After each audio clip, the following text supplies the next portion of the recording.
여러분 안녕하십니까? 서울시의회 플러스입니다. 저희 서울시의회 플러스에서는 서울시의회 상임위원회들의 지난 1년의 성과를 되돌아보는 시간을 마련했습니다. 네, 문화체육관광위원회는 시민들이 문화예술 향유 권리를 높이는 데 초점을 맞추고 시정활동을 펼쳐왔는데요. 2018년 문화체육관광위원회 활동을 되짚어봤습니다. 서울시 문화본부와 관광체육국, 서울역사박물관과 시립미술관, 세종문화회관 등 서울시 산하 14개 소관부서의 정책과 예산 과정을 감시하며 다양한 입법 활동에 나서고 있는 서울시의회 문화체육관광위원회.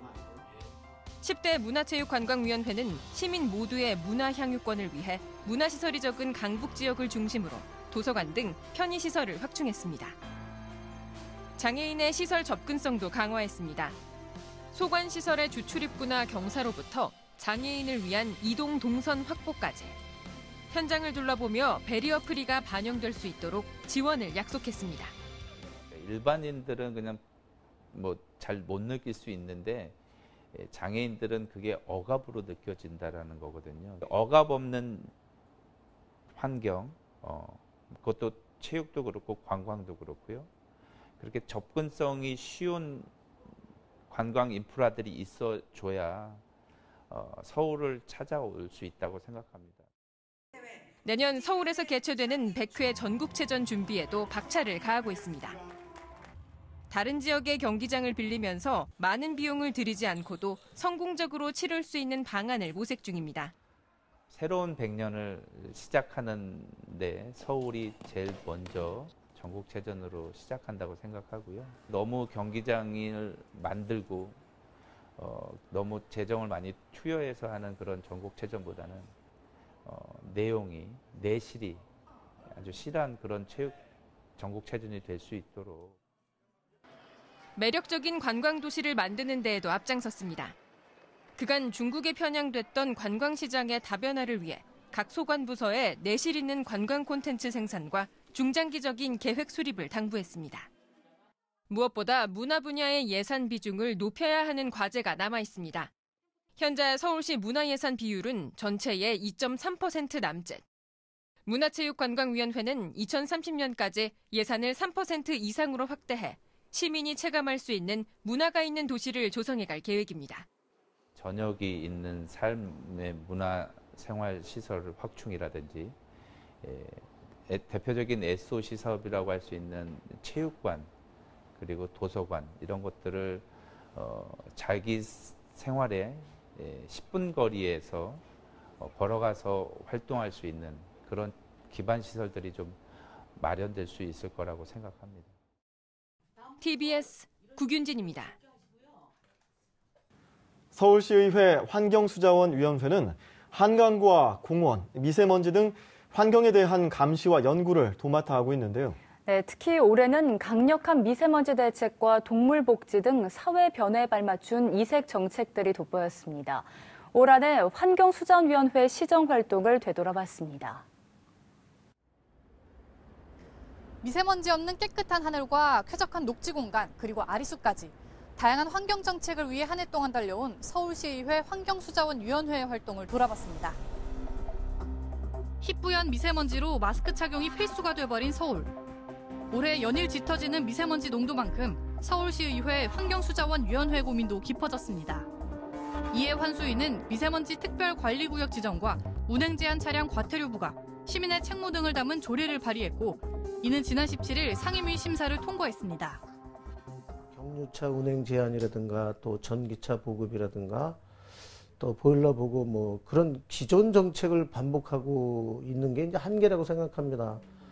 그래서 이제 이번에는 이제 미세먼지를 줄이기 위해서 강력한 규제가 필요하다.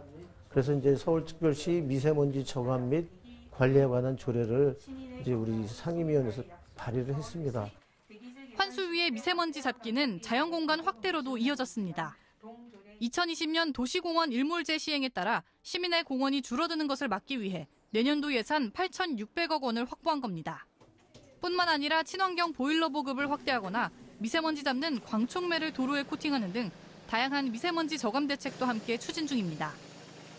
다소 이색적인 환경 정책들도 돋보입니다. 그동안 밀려나 있던 동물 복지에 한 걸음 다가선 환수위. 최근 한강 일대에 수달의 흔적이 발견됨에 따라 서울대공원과 함께 수달 생태계 회복을 두고 논의하는 시간을 가졌고 향후 서울대공원 동물들을 위해 더 나은 사육 환경을 계획 중입니다. 활발해진 남북교류에 발맞춰 내년도 큰 그림도 그리고 있습니다. 헐벗은 북한의 산에 나무를 심는 사업을 대대적으로 준비 중인 것.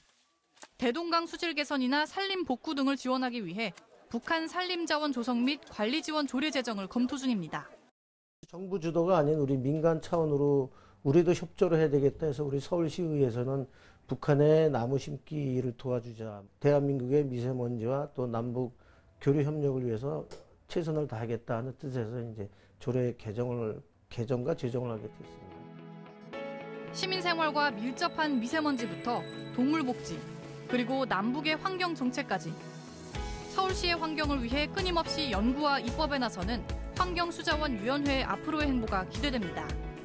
TBS 박가현입니다. 서울시의회 상임위원회들의 지난 1년의 성과를 되돌아보는 그 마지막 시간, 교육위원회입니다. 네, 올 하반기에는 특히 사립유치원 비리나 교육시설 안전 문제 등 굵직한 이슈들이 많았는데요. 2018년 교육위원회에서는 어떤 활동을 펼쳤는지 돌아봤습니다. 공공성을 확보하고 회계부정 등의 비리를 최소화할 수 있는 최소한의 조치라는 점에서 절대 포기할 수 없는 사안이다. 사립유치원의 비리, 올 한 해 교육계 뜨거운 감자였습니다. 사립유치원의 공공성 강화를 위해 서울시의회 교육위원회는 박용진 3법의 입법을 촉구했습니다. 일부 반대 의견으로 연내 국회 통과가 불투명해진 상황에서 학부모들의 목소리를 대변한 겁니다. 교육위원회는 서울 교육의 혁신과 변화를 주도하는 상임위원회로 올해도 학생들을 위해 다양한 의정 활동을 펼쳤습니다. 교육 환경에 대한 안전 문제도 꼼꼼히 짚었습니다. 특히 학생들이 가장 많이 머무는 공간인 교실에 발암물질로 알려진 성면이 관리가 제대로 이루어지지 않고 있어 현장의 목소리를 듣고 관련 조례를 제정했습니다. 학부모님들의 이제 안전의식이 대단히 높아지면서 성면 철거와 관련해서 여러 가지 학부모들의 우려가 좀 더 커지고 있는데요. 그런 그 성면 관리를 보다 안전하게 하고 철거 작업을 보다 면밀하게 하기 위해서 성면 안전관리 조례를 저희가 또 발의해서 제정을 했고요. 어린이가 통학버스에 혼자 남겨져 사망하는 일이 재발하지 않도록 안전교육을 강화하도록 하는 근거 규정도 마련했습니다.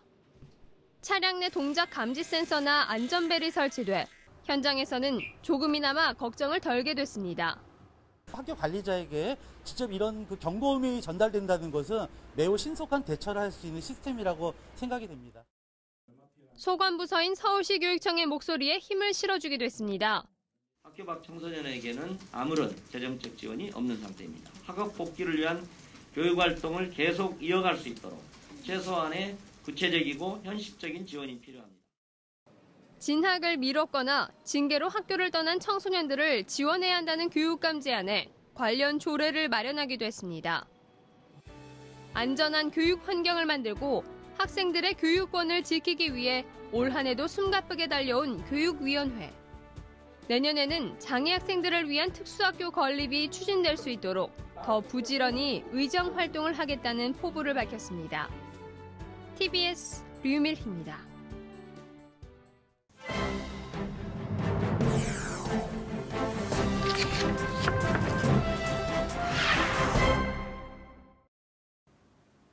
서울 시민을 바라보고 서울 시민만 생각하는 서울시의회, 결코 멀리 있지 않습니다. 조례를 알면 서울시의회가 더 잘 보입니다. 서울시의회에서 발의 제정된 조례를 알기 쉽게 소개해드리는 손에 잡히는 조례 시간인데요. 네, 오늘은 2018년 한 해 동안 소개해드렸던 조례 중 다시 한번 살펴봐야 할 중요한 조례들을 되짚어보는 시간입니다. 연말 특집으로 준비한 손에 잡히는 조례. 이번엔 그 어떤 경우라도 학대받아서는 안 될 우리의 미래, 아동에 관한 겁니다. 매년 꾸준히 발생하고 있는 아동학대, 올해도 역시 마찬가지였죠. 아이를 방치하거나 정신적, 신체적 폭력을 가하고 심한 경우에는 아이를 죽음으로 내몰기까지 했는데요. 서울시의회 아동학대 예방을 위한 조례를 소개한 적이 있었죠. 네, 그랬습니다. 2018년 12월 2016년부터 서울시의회가 시행 중인 서울특별시 아동학대 예방 및 방지에 관한 조례를 소개한 바 있는데요.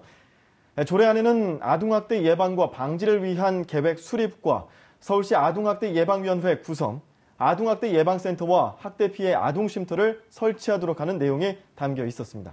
네, 아이를 돌보지 않은 채 방치하고 또 직접적으로 물리적 힘을 가하고 어리고 약한 아이가 감당하기엔 너무나 벅찬 일들인데요. 최근에는 아동학대 의심 신고도 많이 증가했다고요? 네, 그렇습니다. 말 그대로 아동학대가 의심된다라는 신고인데요. 지난 6월 아동학대의 81.8%가 친부모에 의해 발생하고 있다는 이 씁쓸한 통계를 소개해드린 적이 있습니다. 2017년 전국 아동학대 현황 보고서를 보시면 안타깝게도 근절돼야 할 아동학대 사례가 오히려 더 증가했습니다. 또 아동학대로 숨진 아동이 작년 한 해에만 38명으로 집계됐고요.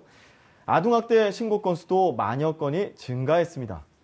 부모로부터 학대를 당하는 아이들의 이야기를 언론을 통해 많이 접하면서 아동학대에 대한 국민적 경각심이 날로 커지고 있음을 확인할 수 있는 통계인 셈이죠. 네, 2004년 18개에 불과하던 아동보호 전문기관을 지난해 기준 60곳으로 확충했지만 매년 줄어들지 않고 조금씩 늘어나고 있는 아동학대 사례 숫자를 보니까요. 마음이 참 무거운데요. 네, 그러실 것 같습니다.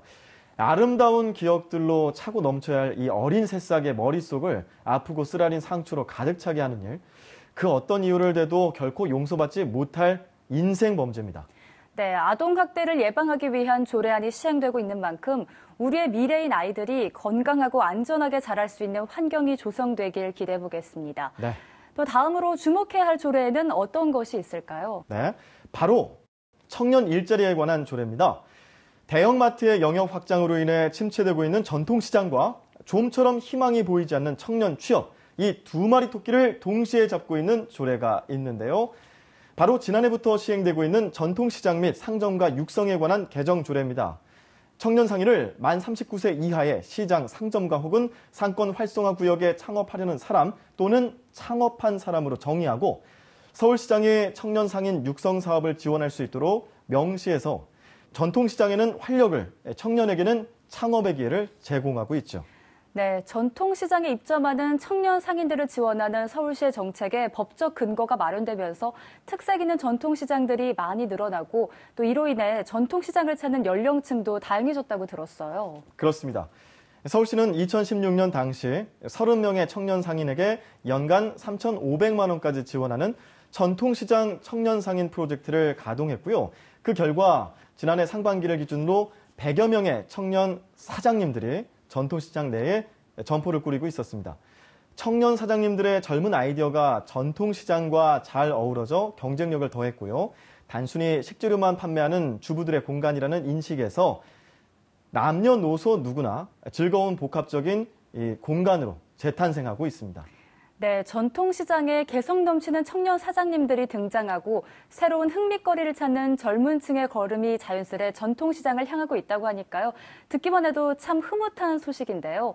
유동 인구가 늘어나면서 인근 골목의 상권까지 덩달아 활력을 되찾을 수 있지 않을까 기대가 됩니다. 네. 전통시장 청년 상인들의 용기 있는 도전에 박수를 보내며 앞으로도 서울시의회에 서울과 서울 시민을 위한 다양한 고민들이 계속될 수 있길 기대해 보겠습니다. 네, 서울시의회 플러스 오늘 준비한 소식은 여기까지입니다. 네, 다음 시간 더 알찬 소식으로 찾아뵙겠습니다. 시청해주신 여러분 고맙습니다.